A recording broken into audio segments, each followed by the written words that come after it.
प्रभु की आज्ञा सिर चढ़ाकर और उनके चरणों की वंदना करके अंगद जी उठे और बोले, हे भगवान श्री राम जी, आप जिस पर कृपा करें वही गुणों का समुद्र हो जाता है।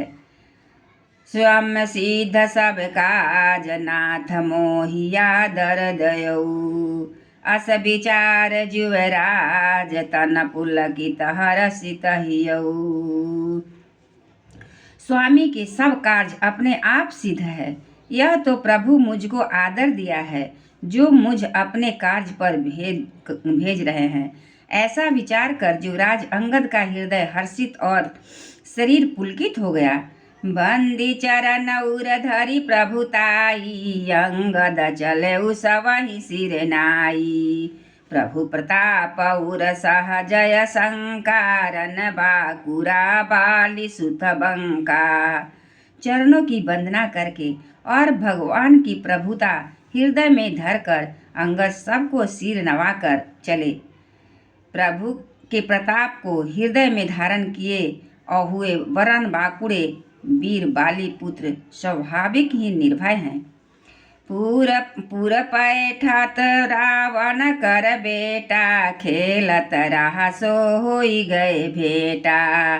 बात ही बात कर बढ़ियाई, जुगलय अतुल बल पुनि तरुणाई। लंका में प्रवेश करते ही रावण के पुत्र से भेंट हो गई, जो वहाँ खेल रहा था। बातों ही बातों दोनों में झगड़ा बढ़ गया, क्योंकि दोनों ही अतुलनीय बलवान थे और फिर दोनों की युवावस्था थी। तेहि अंगद कहुलात उठाई, गही पद पटके भूमि भवाई। निशिचर निकर देखी भट भारी, जहाँ तहाँ चले न सकहीं पुकारी। उसने अंगद पर लात उठाई। अंगद ने वही पैर पकड़कर उसे घुमाकर जमीन पर पटका गिरा दिया। राक्षस के समूह भारी योद्धा देखकर जहाँ तहाँ भाग चले। वे डर के मारे पुकार भी न मचा सके। एक एक सन मरमु न कहई, समुझिता सुबध चुप करी रही।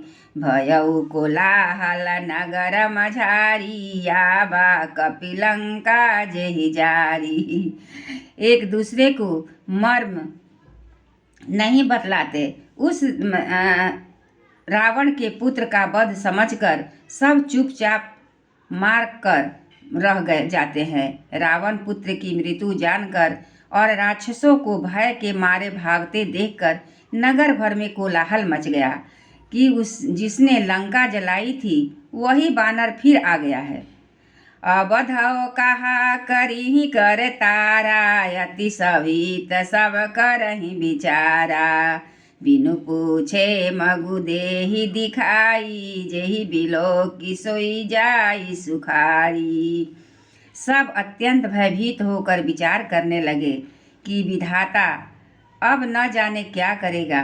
वे बिना पूछे ही अंगद को रावण के दरबार की राह बता देते हैं।